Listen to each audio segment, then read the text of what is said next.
I didn't choose Cambodia. It chose me.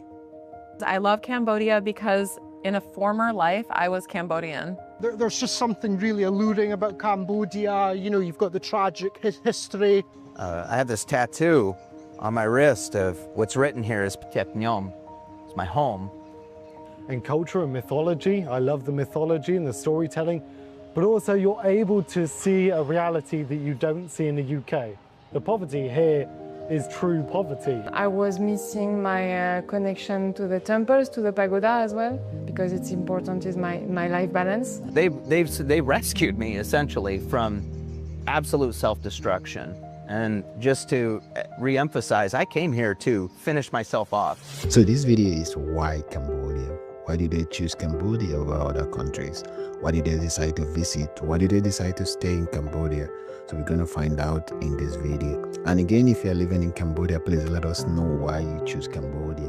Why do you decide to stay? In the comment section. Again, I want to say a special thank you for always watching the videos that I produce, and it makes me happy because at least I have people watching the videos, and I want to say a very big thank you. I appreciate.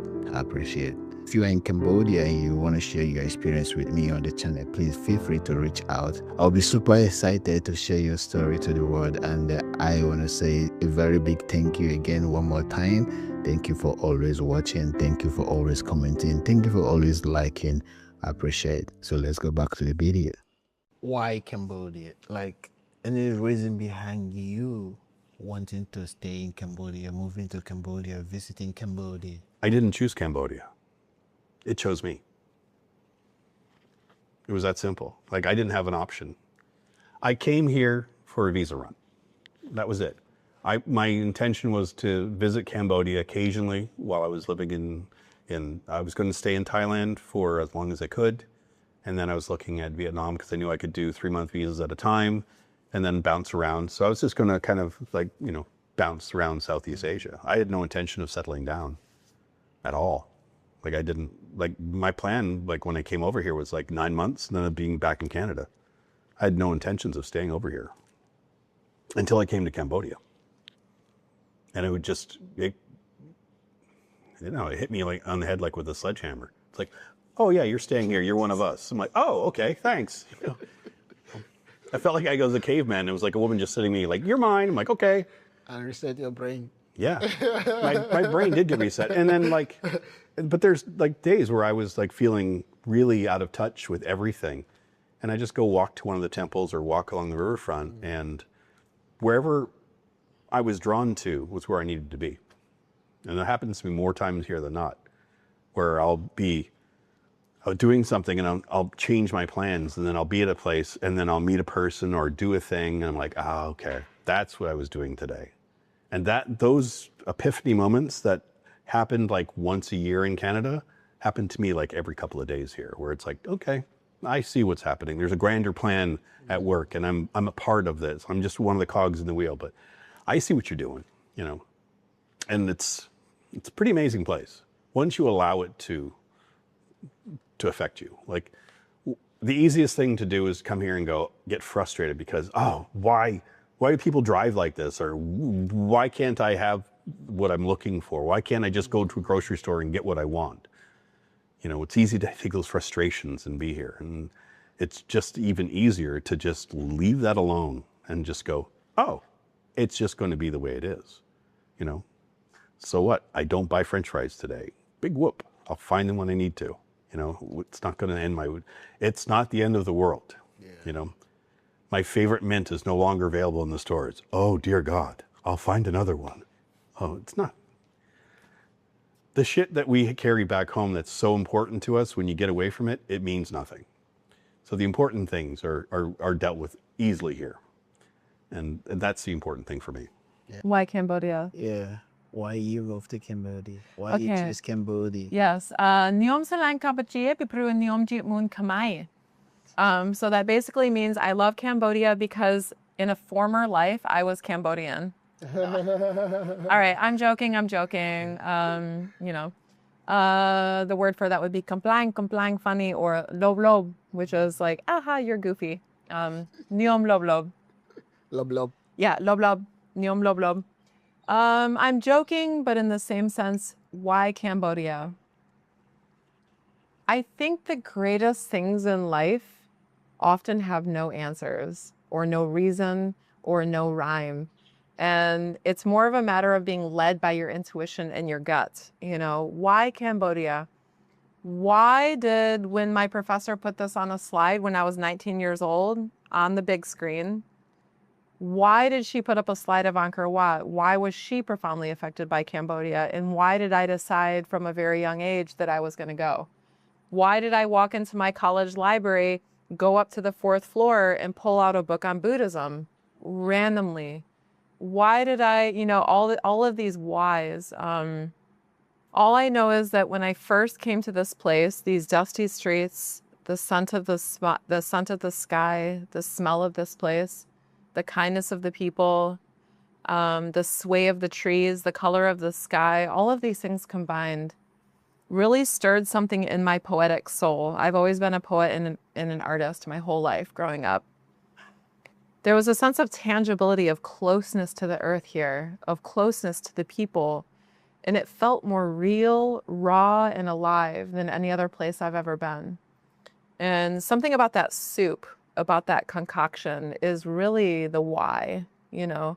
But like I said earlier, it's something that's more intangible, something you can't quite put a finger on, you know. It's more of a feeling, more of a vibration. The why of this place exists even in the color of the sky. The why exists in the people, the chanting, the funerals, the karaoke. God love the karaoke. The why is for many reasons, but the why is felt in the happiness, the resonating, the resonance, the fact that when I put my feet on the ground, my feet are bare, you know, the why of no shoes. So why Cambodia?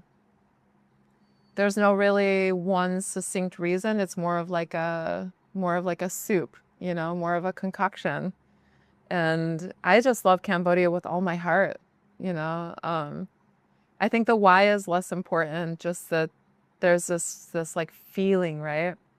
And I just had this download in 2017 to move here. And I was like, I resisted it for a long time. And you know, when you resist your intuition, you start overthinking. So when you succumb and you surrender, sabai sabai. The reason I chose Cambodia was it just looked like an exciting country to visit, and I'd never been backpacking before. Yeah. So, you know, you look at Southeast Asia, there's Vietnam, there's Cambodia, there's Thailand, and obviously I've been to all of them, but there's just something really alluring about Cambodia. You know, you've got the tragic history, you've got amazing architecture, you've got Angkor Wat, you've got Bayon Temple. And obviously the cities and the villages are interesting as well. But what keeps me here is the people. I love the people. I think Cambodian people are some of the friendliest people in the world. Well, to be fair, I think at first I came here to sort of crash land because I had a lot of problems in my life. And what I fell in love with these people and their culture, what I value of this society has made me feel like I'm home. Where I'm from in the United States is very dangerous. A lot of violence, a lot of theft, robbery, murder, rape, you name it. I mean, it's just not a safe place in the greater Chicago area where I'm from. And to come here, and as I posted earlier on Facebook, I can walk around with my phone out. Nobody's gonna come along and grab it from me. I'm not saying that never happens, but it's just as many times as I put myself in a position for that to happen and it not happened at all, I feel like the safety that we all sort of feign from the place we would call home. Yeah. We're all looking for that in our life, most of us anyway. Where do we want to be? Where do we want to put down our roots? And the culture here of helping each other and friendliness and the welcoming attitude not just to international tourists, but with each other. Sure, people quarrel, but it's nothing like where I'm from. This seems like, to me, a very safe place, a very viable place to raise a family, start a business.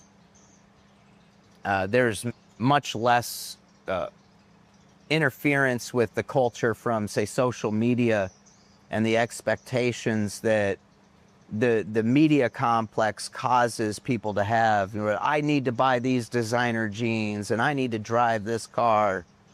Sure, everybody here is obsessed with having the new iPhone.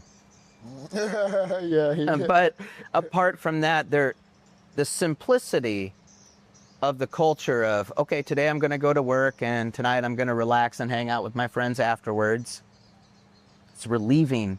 It's relieving to be around that. And the feeling of community that I have just about everywhere I go here makes me feel welcomed, like I'm home, like I'm really home. I have this tattoo on my wrist of Cambodia, kind of in a makeshift version of the flag, and what's written here is Phnom Penh. It's my home.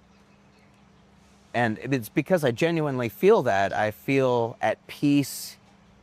My physical health has healed, and I feel full and full of life and energy, and my mental health is very clear, and I'm productive in business and my work of helping other people. Long explanation, but just there's so much that I could say that this place has allowed me to develop for myself a better disposition to live my life than the shape I came here in. They rescued me essentially from absolute self-destruction.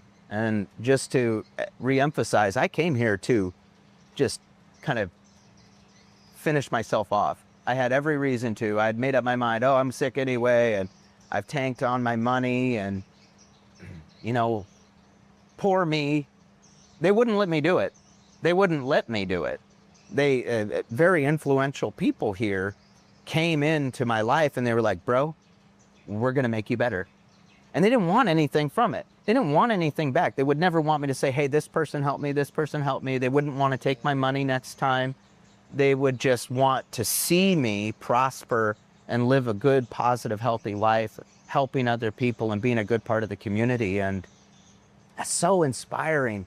That's so inspiring. If you look everywhere else in the world, literally everywhere else that I can think of, people are determined to be miserable. They want to be upset. They want to be sad. They want to feel like they don't have enough. And here, culturally, it's all about being happy with what you have and sharing that with other people. So I could go on for an hour, brother, about how much this place has influenced me into feeling like this is my home. It's better than where I came from. Yeah. Just all across the board. It's so significantly different from everything I'd learned and programmed my brain to believe was the right way to walk, that I feel like I'm a child again. I feel like, wow, I get a new life. I get to do everything the way I'm supposed to. I get to treat everybody the way I'm supposed to treat them. And grace, learning grace. You know, we all make mistakes. We all struggle. We all do wrong. But you learn from that and then be determined yourself to do better next time. That's something I learned here. Yeah. After working with homelessness in the UK, from London and Oxford, I was in Edinburgh a little while, but I was getting homeless people like £800 to £1,200 a month from benefits, universal credit and disability allowance, which is good. There's a safety net, but when you're giving money, there is no real incentive to change. And trying to work on drug and alcohol abuse from people overdosing, taking too much drugs, which was horrible to see. And then stepping away from the UK, and I really wanted to go somewhere where there was genuine struggle, real living. I don't know what it's like in Nigeria, but here, Siem Reap is an amazing, comfortable place for foreigners. You can go any cafe, affordable food, any luxury you want is here. On top of that, very humble, welcoming people. But if you drive 20 minutes down the road, down the river here, you can go to Phnom Krom, a beautiful mountain. And down at the base of it is Rusilak, which is a very poor area. So Siem Reap, because I never came to Asia, was an opportunity to look at Asian architecture and culture and mythology. I love the mythology and the storytelling, but also you're able to see a reality that you don't see in the UK. The poverty here is true poverty. In the UK, it is not poverty. It doesn't exist when you compare it to something like here. During COVID, we turned the hotels into homeless hostels. So a whole hotel for the homeless to go and stay, have contact social workers, drug and alcohol workers. So to come here was an option kind of to challenge myself and see if you can make any positive effect, but also in a selfish way to live a more comfortable life. Being brutally honest, I could work 3 hours online and be done with a day. So it's a luxury, it's a privilege to come from the UK and be able to be here. Like many of us, like a lot of expats, I don't think they quite realize how lucky